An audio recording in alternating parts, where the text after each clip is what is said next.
사도신경으로 우리의 신앙을 고백하도록 하겠습니다. 나는 전능하신 아버지 하나님, 천지의 창조주를 믿습니다. 나는 그의 유일하신 아들, 우리 주 예수 그리스도를 믿습니다. 그는 성령으로 잉태되어 동정녀 마리아에게서 나시고 본디오 빌라도에게 고난을 받아 십자가에 못 박혀 죽으시고 장사된 지 사흘 만에 죽은 자 가운데서 다시 살아나셨으며 하늘에 오르시어 전능하신 아버지 하나님 우편에 앉아 계시다가 거기로부터 살아있는 자와 죽은 자를 심판하러 오십니다. 나는 성령을 믿으며 거룩한 공교회와 성도의 교제와 죄를 용서받는 것과 몸의 부활과 영생을 믿습니다. 아멘.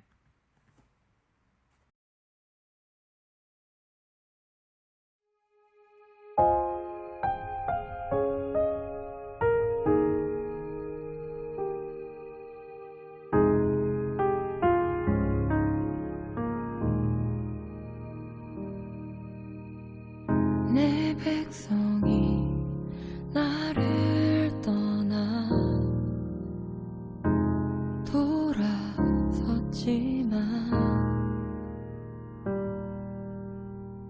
내 사랑이 내 백성은 포기 못하니 내 모든 것 내어주고 나 그들을 얻으리라. 여호와께 돌아가자. 우린 돌아서도 그는 변치 않네. 여호와께 돌아가자. 우린 넘어져도 그 사랑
하나님 아버지, 오늘도 함께 예배 드릴 수 있게 하심에 감사드립니다.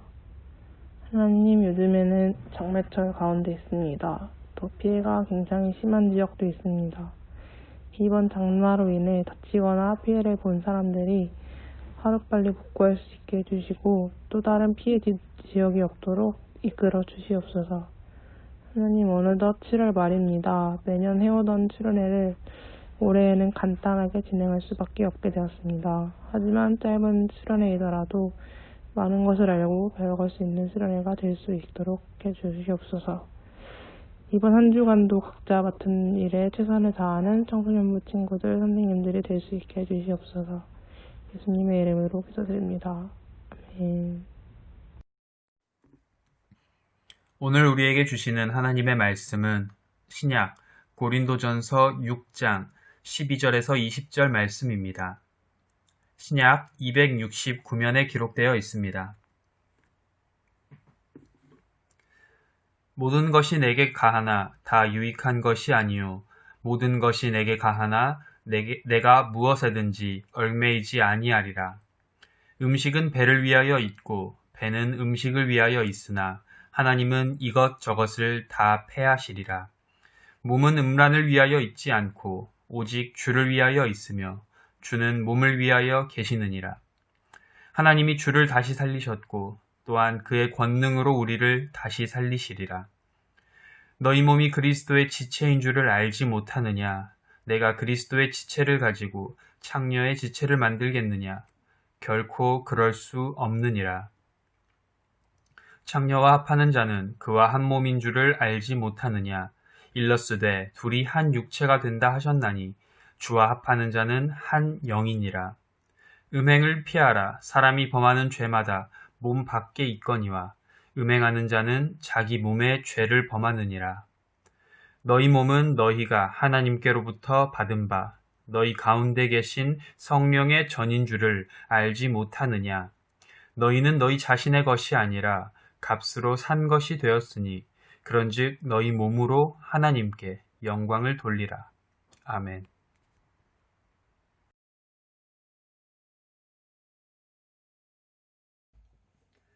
사람들은 학교, 학원, 동아리, 그리고 직장 등의 여러 군데 속해서 소속되어 살아갑니다. 어느 단체든 소속하게 되면 그 공동체에 대해 소속감을 가지고 그 공동체 정신을 공유하게 됩니다. 우리가 어디에 속했느냐에 따라 완전히 다른 특징들을 보이게 됩니다. 교회 생활도 마찬가지입니다. 하나님을 알지 못하는 사람은 성령이 그 안에 없기 때문에 세상에 속한 사람으로 살아갑니다. 하지만 하나님을 아는 사람은 성령이 내주하고 있기 때문에 하늘에 속한 사람으로 살아갑니다. 예수님 시대의 지도층들은 주님의 말씀에 귀를 기울이지 않고 자신의 지혜와 지식을 자랑하여 눈이 어둡고 귀가 어두워져서 영적인 세계를 몰랐습니다. 그들은 예수님이 하나님의 아들이시며 세상의 구세주라는 사실을 알지 못했기 때문에 예수님을 십자가에 못 박아 죽이는 큰 죄를 저질렀습니다. 오늘 본문 말씀에서는 우리의 몸이 성령이 계시는 성령의 전이라고 말하고 있습니다. 그렇다면 우리는 성령이 계시는 성령의 전인 우리의 몸을 어떻게 사용해야 할까요? 첫째로, 세상에 속한 몸으로는 하나님께 영광을 돌릴 수 없다라는 것을 알아야 합니다. 오늘 본문 말씀 13절에서 음식은 배를 위하여 있고 배는 음식을 위하여 있으나 하나님은 이것저것을 다 패하시리라. 몸은 음란을 위하여 있지 않고 오직 주를 위하여 있으며 주는 몸을 위하여 계시느니라 라고 말씀합니다. 바울은 먹는 것은 육체의 본능이기 때문에 앞에 구절과 같이 모든 것을 먹을 수 있다는 뜻으로 이 말을 사용하고 있습니다. 그런데 당시 고린도 교인들 중에는 이 말을 엉뚱한 곳에 적용시키는 사람들이 있었습니다. 그들은 음식을 먹는 것이 육체적 본능이듯이 성적 욕구를 채우는 것도 육체적 본능을 채우는 것이라고 주장하며 자신들의 성적인 타락과 방종을 정당화시키려고 하였습니다. 하지만 바울은 이러한 태도와 주장을 단호하게 거부합니다. 왜냐하면 먹는 것과 성적인 욕구는 잠깐 있다가 하나님의 정하신 때에 모두 패하게 될 것이며 그리스도의 죽음과 부활로 새롭게 태어난 몸은 오직 하나님의 창조 질서를 따라 행하며 거룩한 생활 가운데서 주를 영화롭게 해야 하기 때문입니다. 이처럼 성도는 자신의 몸이 하나님을 향한 헌신의 도구임을 깨달아야 하며 또한 그 헌신뿐만 아니라 모든 육체적 생활조차도 주로 말미암아 이루어진다는 것을 기억해야 합니다. 예수를 믿는 사람은 육체의 욕망에 이끌려 살거나 음란하고 쾌락을 즐기기 위한 삶을 피해야 합니다. 우리의 몸은 오직 예수 그리스도를 위한 거룩한 사명에 사용되어지는 무기임을 기억해야 합니다. 두 번째로 영에 속한 사람으로 하나님께 영광을 돌리는 삶을 살아야 합니다. 우리는 죄 가운데 죽을 수밖에 없는 존재였지만 예수님이 십자가에서 죽으시고 부활하심으로 새롭게 산 생명, 즉 몸이 되었습니다. 그리하여 주와 합하여 한 영이 되었습니다. 바울은 그리스도인의 몸을 그 자신의 것이 아니라 라고 말했습니다. 성도의 몸은 하나님께 그 뿌리를 두고 있습니다. 그러므로 하나님의 뜻을 벗어나 자기 마음대로 몸을 사용하는 것은 잘못된 일이며 하나님의 뜻을 거스르는 행동입니다. 우리가 예수님을 믿고 예수님의 이름으로 세례를 받음으로 그로 인해서 성령이 우리 몸 안에 항상 거하시게 됩니다. 성도의 몸은 그리스도의 것이며 영에 속한 사람이 된 것입니다. 영에 속한 사람, 즉 그 안에 성령이 계시는 사람은 그리스도 안에서 살고 성령의 인도하심을 받기 때문에 사람들에게 판단을 받지 않게 된다라고 말씀하고 있습니다. 그러므로 오직 성령의 인도함을 받고 좌로나 우로나 치우치지 않고 교만하지 않고 신령한 생활을 해야 합니다. 신령한 성도는 신령한 양식을 사모하여 영의 양식인 하나님의 말씀을 먹고 살아야 합니다. 마태복음 4장 4절 말씀에서는 이렇게 말씀하고 있습니다. 예수께서 대답하여 이르시되 기록되었으되 사람이 떡으로만 살 것이 아니요 하나님의 입으로부터 나오는 모든 말씀으로 살 것이라 하였느니라 하시니.